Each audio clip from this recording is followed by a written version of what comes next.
wabarakatuh. Selamat malam Ibu Fasi dan Bapak Marno. Malam, Bunda Rina. Ya. Hari ini saya dari Humas Himpaudi Sambung Macan akan mengadakan wawancara bersama Bapak Marno dan Ibu Fasi. Untuk memperingati Hari Ibu ini, kami dari Humas Himpaudi Sambung Macan mengadakan program acara ngobrol santai bersama suami dari Ibu Fasih, dari Ketua Himpaudi Kecamatan Sambung Macan. Program ini memang diadakan oleh pihak Humas untuk menyambut Hari Ibu tanggal 22 Desember besok. Hari ini bagaimana kabarnya Bapak Marno sama Ibu Fasih? Ya, alhamdulillah baik. Perkenalkan, nama saya Safrina dari Humas Himpaudi Kecamatan Sambung Macan. Yang mana hari ini saya akan memberikan beberapa pertanyaan mengenai bagaimana suka dukanya Ibu Fasih sebagai pendidik PAUD di Kecamatan Sambung Macan. Hari ini saya akan bertanya dulu kepada Bapak Marno selaku suami dari Ibu Fasih, bagaimana pendapat Anda mengenai istri Anda sendiri selaku pendidik PAUD di Kecamatan Sambung Macan. Iya, terima kasih. Mengenai pendapat saya hubungannya dengan mungkin status sebagai ketua PAUD khususnya di Kecamatan Sambung Macan dan istri saya, yang jelas mesti ada perubahan kebiasaan yang mesti harus dirubah lah. Jadi mungkin harus seperti biasa, karena kita tahu sebagai ketua PAUD paling tidak mesti aktivitasnya semakin tambah, kegiatannya semakin banyak, sehingga harus pintar memilih sesuatu untuk membagi waktu untuk keluarga, waktu untuk kegiatan yang mungkin mereka atau dia balas lain. Yang jelas kalau selama ini sudah berjalan ya baik-baik aja. Tapi waktu awal mesti harus penyesuaian karena harus mengatur waktu, sehingga ya alhamdulillah selama ini proses berjalan tidak ada masalah. Terus baik-baik saja. Dan kita juga mendukung sekali apa yang mungkin sudah dibebankan pada istri saya. Kalau seperti itu biasanya ada anak-anak nih yang protes, waktu banyak sekali pekerjaan yang diemban seperti jadi pendidik, mengerjakan tugas-tugas PAUD. Nah biasanya kan anak-anak terbengkalai nih sampai kadang kan sampai malam tugasnya. Nah itu bagaimana anak-anak pendapatnya? Ya kebetulan anak-anak sudah terbiasa ditinggal masalahnya dari kecil makanya. Dari kecil sudah terbiasa tinggal dan mungkin malah lebih banyak bersama bapaknya. Jadi tidak ada yang kaget lah. Ya memang ada mungkin rasa mungkin berontak, ibu sering keluar terus kan.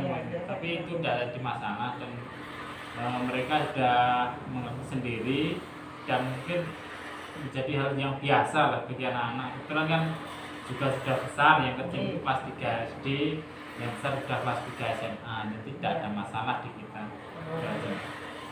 Berarti anak-anak nggak pernah ada masalah ya? Nggak ada. Ya. Sebelum menikah, yang dulu waktu Anda harapkan waktu jadi kan udah PNS nih, jadi di mana di Capil. Nah, waktu itu kan mungkin istri atau apa maksudnya besok istriku harus bekerja atau istri harus di rumah, itu bagaimana pendapatnya dengan waktu pertama kali sebelum menikah atau sesudah menikah? Pengennya kan ini kan sekarang udah jadi guru PAUD, apakah dulu cita-citanya memang Bu Fasih ini pengen jadi guru PAUD atau gimana? Yang jelas pertama target kita menikah yang jelas untuk memenuhi sunnah Rasul lah yang pertama. Yang kedua masalah pekerjaan kita tidak memfokuskan pada satu titik pekerjaan apapun, tidak masalah sebenarnya dari awal dulu, karena kita dulu waktu menikah juga belum PNS lah istilahnya, biasa lah. Kita PNS sudah menikah dan sudah punya anak dua, baru kita diangkat menjadi PNS. Dan untuk masalah pekerjaan yang mesti istri harus bekerja atau tidak, kalau saya sih rileks aja sih. Kalau mungkin istri pengen, mungkin karena di rumah kan kebanyakan orang istri itu harus di rumah.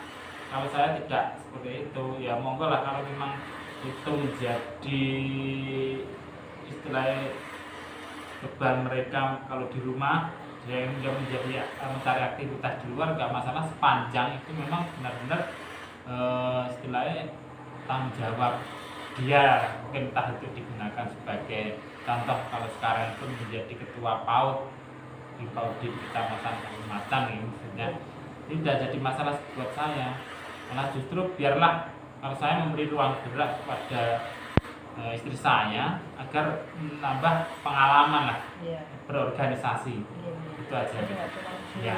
di rumah aja gitu Pak ya. Ya, Nah, terus waktu itu kan pernah nih kayak misalnya Bupati ini dapat tugas, nah kerjanya ini sampai malam biasanya. Nah, kadang kan sampai beberapa hari tuh Pak, tugas itu nggak selesai-selesai. Nah, tanggapan Anda gimana? Apakah Anda pernah marah atau pernah nggak Anda marah waktu waktu itu kan tugas kok nggak selesai-selesai seperti itu gitu?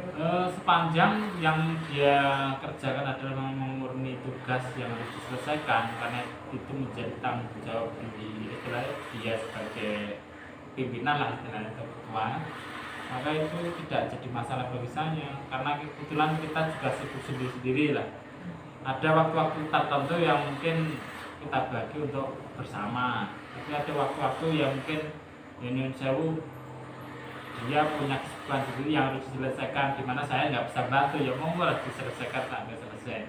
Kadang dia masih kerjakan tugas, saya sama anak udah tidur. Jadi hal yang seperti itu hal yang biasa. Sudah biasa. Jadi hal yang Karena biasa. memang Cuman orangnya kalau memang nanti ada butuh bantuan ya kita bantu selama kita bisa. Gitu aja. Nah, waktu itu memang banyak kayak di PAUD ya, sangat sibuk sekali mengurus anak-anak, mengurus pekerjaan. Pernah nggak terbersit jenengan untuk misalkan meminta istri terus nggak usah di PAUD lagi atau keluar saja dari PAUD? Pernah nggak seperti itu Pak? Kepikiran seperti itu gitu? Hal-hal seperti itu mesti terlintas lah, itu normal ya, karena seorang suami mau nggak mau kan mesti pengennya istrinya itu bisa membagi waktu dan lain sebagainya. Namun karena suatu tugas mungkin dia suatu saat sampai mungkin lali ngurus bojo nih, sampai lupa nggak ngurusi anak-anak nih. Nggak masalah. Tapi sepanjang selama ini mungkin yang kita alami adalah hal yang biasa. Mungkin ada sih istilahnya rasa kesel, wanyel gitu, tapi kan kembali ke kita masing-masing. Wis lah, karena itu sudah sebuah resiko dari yang ya memban, maka ya nggak masalah kalau kita. Ya sampai anak mungkin nggak makan atau dan lain sebagainya, ya biasa kamu kita. Ya nanti bapak yang paling masak. Ya nggak masak nih, cari yang beli bagaimana anak bisa makan. Ya, kira-kira sekarang kalau misalkan disimpulkan gitu, apa sih suka dukanya jenengan sebagai suami dari seorang pendidik PAUD seperti Bupati, apalagi Bupati sekarang sudah jadi ketua di PAUD di kecamatan dan banyak sekali tugas-tugas desa yang diemban oleh Bupati gitu. Ya jelas kesibukannya tambah, secara otomatis mungkin waktu untuk keluarga berkurang. Karena kebanyakan ngurus jelas PAUD, mulai dari ketua PAUD sampai ketua HIPAUDI. Kalau ketua PAUD sih hal kecil, tapi kalau sudah melingkup kecamatan, dia itu kan punya anak buah sekecamatan, dia mau nggak mau kan harus mengkoordinir dan mengkondisikan bagaimana HIPAUDI kecamatan itu berjalan dengan baik.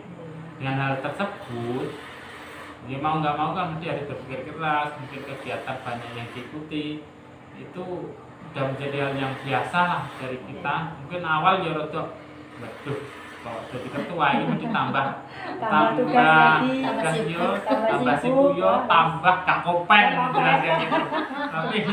Tapi yang jelas itu tidak jadi masalah. Kebetulan ya kita punya kesibukan sendiri.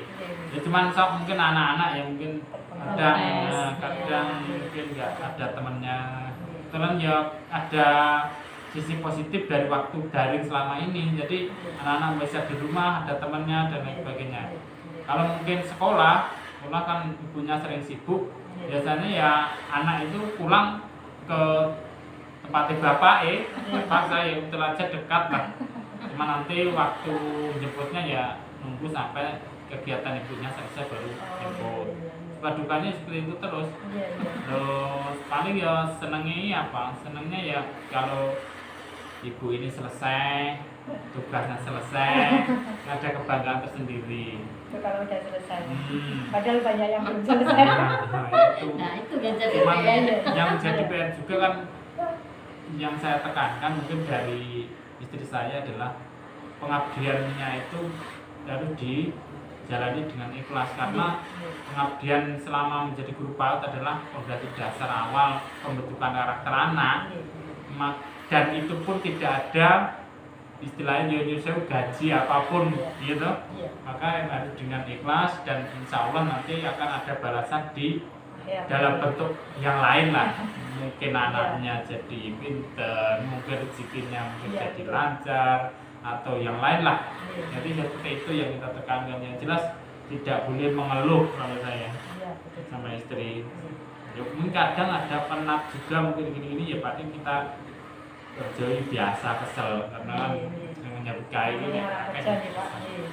ini seperti itulah duka-duka kita. Memang ada waktu-waktu ya akhir pekan lah kita coba refreshing bersama. Mungkin yo cuman bulan jauh nggak masalah, tapi kan ada waktu untuk itu. Ya, mungkin bahkan akhir-akhir ini masih sering metu agar satu minggu, walaupun itu bentuknya tidak. Mari kebetulan kan kita ada sejenis tim bola voli putri, ibu-ibu masalahnya kan. Kebetulan istri saya juga ikut berkecimpung di situ, maka setiap akhir pekan kita ada undangan untuk olahraga ya. Keluar itu dianggap refreshing aja. Jadi paling nggak ya ada keluar ya Pak ya. Iya. Karena kita untuk menghindari kepenatan aktivitas Sabtu Minggu kan mesti harus ada waktu yang untuk refreshing. Biar kita istilahnya enak gitu. Nah, kira-kira dari sini itu benar pasti berpikir seandainya guru PAUD itu bisa lebih baik lagi. Apa yang Anda inginkan dari guru PAUD di Indonesia Pak sekarang ini?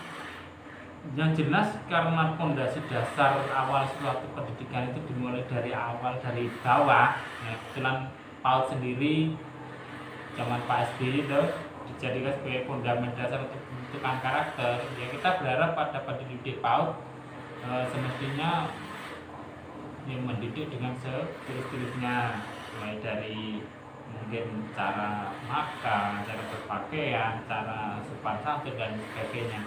Yang jelas kita harapannya seperti itu. Itu untuk kepada guru-guru PAUD lah. Yang jelas mesti harus bersabar karena yang dididik itu adalah macam-macam lah karakternya. Ya, yang menjadi pedoman dari guru PAUD harusnya adalah tugasnya itu sebatas mendidik, jangan menginginkan anak didik harus Pinter. seperti saya, harus pinter dan lain sebagainya. Itu bukan wewenang guru PAUD. Guru PAUD itu tugasnya didik, ya didik. Perkara anak itu nanti jadi pinter, jadi soleh, jadi nakal dan lain sebagainya itu nanti kan sudah dari atas. Itu kan sudah ada di atas. Cuman tugasnya itu biar nanti tidak ada beban pada guru-guru PAUD, karena nanti kebetulan kan jadi beban. Nah, di samping itu juga kita mesti harapannya kepada pemerintah ya, khususnya pemerintah pusat, gunanya dengan para pendidik-pendidik PAUD agar ada seperti payung hukum yang jelas, agar nanti Indonesia kalau di tingkat dasar minimal TK lah itu ada istilah jenis sertifikasi guru. Nah, di PAUD sendiri kan belum ada, maka ada tugas sendiri yang mungkin dari pemerintah untuk memperhatikan sekali pada guru-guru di PAUD, di mana mereka itu sudah berjuang dari awal dari bentukan karakter sampai di istilahnya harus memenuhi beberapa tahapan, mungkin sekolah lah minimal juga PG PAUD. Nah, konsekuensi seperti ini harusnya dari pemerintah juga ada memikirkan lah nasib mereka. Itu paling tidak ya UMK gitu aja lah, itu udah bagus Ya, gitu. yang diharapkan. Karena kita itu sebagai sebagai buruh negara juga melihat seperti itu juga ironis. Makanya banyak yang Indonesia kalau guru-guru yang tingkat SMA oleh Pak Ganjar itu sudah dibikinkan UMR. Tapi kalau untuk SMP, SD dan ke bawah sementara kan belum, karena itu bukan kewenangan provinsi. Karena kalau provinsi untuk guru sudah di enak. Tapi yang ini tinggal nanti nasib-nasib yang sampai ke bawah misalnya. Ya paling tidak kabupaten lah, untuk pemerintah kabupaten untuk bisa kembali lagi menganggarkan sejenis TPP atau tunjangan guru khusus untuk PAUD. Tentunya tidak banyak juga. Waktu dulu zaman Pak Agus kan bukan sana ya dulu. Itu ada sedikit, entah itu 150 per bulan atau nah itu paling tidak ada istilahnya apa ya? Nah, apresiasi dari pemerintah kepada para pendidik PAUD terutama itu. Syukur-syukur nanti ke depan mudah-mudahan aja kita berharap pemerintah bisa memberikan sejenis apresiasi lah buat pendidik. Jadi ada ribetnya. Oke. Harapan kita gitu. Semoga saja ada seperti itu ya. Ya. Amin.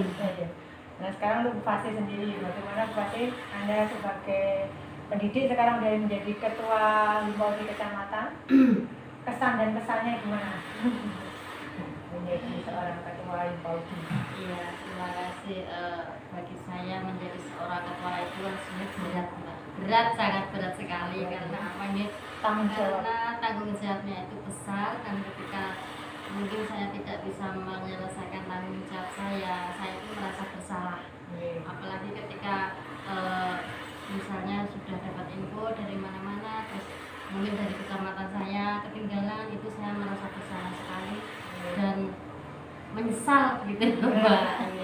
Tapi untuk ini ya insya Allah nanti tetap rasa tanggung jawab itu akan saya utamakan demi kemajuan dan demi kebaikan Himpauti khususnya di Kecamatan Campur Macan. Iya, memang untuk jadi ketua dan jadi apalagi suaminya yang sering ditinggal seperti itu. Iya. Untung suaminya pengertian Bun.